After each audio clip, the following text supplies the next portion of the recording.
The question is that grievances be noted, and I call the member for Flinders. Thank you, Deputy Speaker. Taking linguistic licence on the grievance debate tonight, please bear with me as I explore the grief in grievance and talk about the loss of my dear old mum over this past summer break. My mum, Elizabeth Ann Shanahan, was an extraordinary person, and I know everyone says that about their mum, and everyone is right, because mums are extraordinary. But my mum was next level. She was a freak, a unique, phenomenal, contributive human. Mum didn't understand rest, and her life was about purpose and serving others. Known as Anne, or Miss Shanahan, Bear to me and my friends, she held tight to the tradition that medical specialists always went by their maiden name and by Miss or Mr. None of this doctor stuff. It belied her quarter of a century of training to become one of Australia's best cardiothoracic surgeons. As a child, she had wanted to become a lawyer, but her highly influential and most adored father, Thomas Shanahan, thought lawyering was a job for mugs, so she set her sights on medicine in the 50s, only to come back to law in the 80s. At medical school, she was one of only a handful of women. She resided at Janet Clark Hall, but rapidly found her way into the boys' college next door, first as a tutor and later sharing the warden's cottage of Trinity College with Ian Mackenzie, where they resided as senior medical students. Like me, they bought their first home in their happy place, albeit on the other side, in Point Lonsdale, where their weekends, like mine, at least before politics, were filled with water, swimming, sailing and entertaining good mates. Ian still lives there on the site they bought together, and when I go and visit them, he tells me stories of my mum. She was an amazing woman, your mum. And while they topped their graduating medical class together, Mum caught the wave of a feminist era which saw her clean sweep scholarships desperate to attract women into the surgical profession. She spent a fair amount of her winnings on ball gowns. She had come to medical school without much money in her pocket, but eventually there was a conversation about whether she would have to give some of it back. I'm now the beneficiary of those ball gowns, hand-stitched on Collins Street, and her tailored winter fur coats from her time in Boston and Toronto. Mum loved her time in Canada and the United States, and she tells the most outrageous stories of her wild adventure, blind to discrimination. Mum just ploughed through attitudes towards women in medicine and ploughed through attitudes to different skin colour as well. To Mum, everyone was the same. It was talent that mattered. Mum raised me with the help of a Mothercraft nurse of whom I have spoken elsewhere, and my grandmother, who moved in after Molly left. I loved Nan to bits for the time she had to play and tell me stories, and when home, Mum always seemed to be on the phone to her patients or their families or to her colleagues. But I realise now how precious it was that Mum got to have Nan by her side for those last years of Nan's life, a privilege I had hoped to recreate for Bear, but it was not to be. After Nan passed, I became Mum's constant companion, accompanying her on her ward rounds, and in the last few weeks it has been a delight to hear from Mum's former colleagues who remember me as a 5 or 6 year old trailing my Winnie Blue fagging mum through the cancer wards of Prince Henry's or the Alfred, or sound asleep in the nurses' station while Mum sewed up someone's chest in the middle of the night. Whenever we had been called out to such a nighttime rescue mission by some ding-dong trying to stab themselves through the heart to prove their unrequited love, Mum would invariably provide a lesson the next day on which bits to go for next to get the job done properly next time.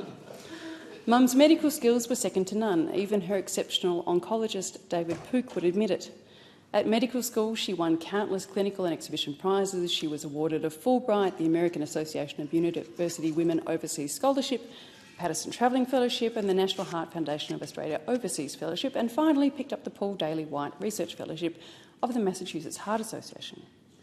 She studied and worked at Harvard, Massachusetts General and the Hospital for Sick Children in Toronto. She practised as a thoracic surgeon from 1971 to 2004 across Cabrini, Daniel Hospital, Moorabbin, Southern Memorial, Dandenong Valley Private, Monash, Prince Henry's and the Alfred, and she taught at Monash from 1974 to 1985. She was loved by her patients and their families and was loved by her students, but she gave up the teaching to become a student herself in 1985 and this time in law, graduating in 1989. And while studying in Clayton at night, she continued as a surgeon during the week, and when she graduated and joined the Victorian Bar, she operated on her patients on the weekends. The bar was not for her, and she joined the Administrative Appeals Tribunal in 1991. When she received a call from the Liberal Party after the 1996 election asking why she had resigned her long-standing membership, she explained that she had received a letter from the Attorney-General stating that tribunal members should be apolitical, and she duly gave up her membership. We didn't mean that one, she felt they wanted to tell her but didn't. She served on the tribunal for almost 30 years, and her good friend and former colleague, Deputy President Graham McDonald, told me last week, "I'm sure you would appreciate Anne's combination of medical speciality and as a barrister was then considered unusual. She was universally held in such high regard." I recall sitting with her when a professor of medicine in a speciality other than Anne's was called to give evidence. On entering the hearing room, he announced, "Why am I being called when Anne is sitting there?" And on another occasion, we were due to take phone evidence from a rural GP. It transpired he had been a registrar of Anne's. On announcing Anne as one of the tribunal members, his audible response was, "Oh shit." He knew that the misdiagnosis in his report would not fool Anne. She was always well prepared and fiercely independent. I heard from other friends at the AAT, "Your mum would always sit with the secretarial staff or the associates, rarely with the members," one said. And it is in the last weeks that I have seen just how loved Mum was by those with whom she had everyday contact, not necessarily the surgeons or the lawyers, but the secretaries, tip staff, nurses, cleaners, and the people who helped her look after her home and the garden she so loved, because it was where life would always flourish. Humble and purposeful people were Mum's speciality in life, and her plants kept her kind and optimistic. I cannot hear from her plants, but last week I got a note from Brett, who cleaned the pool at her house in that much-loved garden. Brett caught the essence of Bear in what he said to me. "Hi Zoe, it's Brett here from SwimArt. I just wanted to send my personal condolences on the passing of your mum. She always treated me well, was thankful for my pool service, and most importantly to me, she respected me as a person. I can have a laugh. She really intimidated and had it over a few of those pool guys. She knew all the answers but still asked the questions and gave us the opportunity to say our opinions. Early on, I realised it was her way of drawing the best out of people. Aside from all her knowledge, achievements and occasional scouts, she could be a softie too. She would often give a medical consult at the back door. I heard your cough. Have you had your asthma medication? And what's your specialist's name? She knew my past as a pastry chef. The past couple of years, she brought me a slice of her favourite cake for my January birthday. Sadly, I missed this year.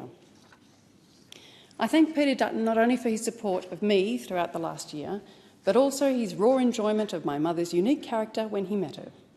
I thank Bert Van Manen and his team for helping make things work in this place so that I could always be there when Mum needed me. I thank my colleagues on all sides for their constant care, cheeriness and asking after Bear. I'm always keen to highlight the kindness of this place across the aisle, so I thank her local MP, the member for Higgins, and my friends, the members for McNamara, Wills, Parramatta and Reid, together with Senator Coney. You all knew what I was going through, and if I had a particularly feisty appearance on the ABC or Sky alongside you, you always knew why. On my own side, my goodness, I would not have got through the last year without the fine friendship and constant care of the members for Menzies and Nichols.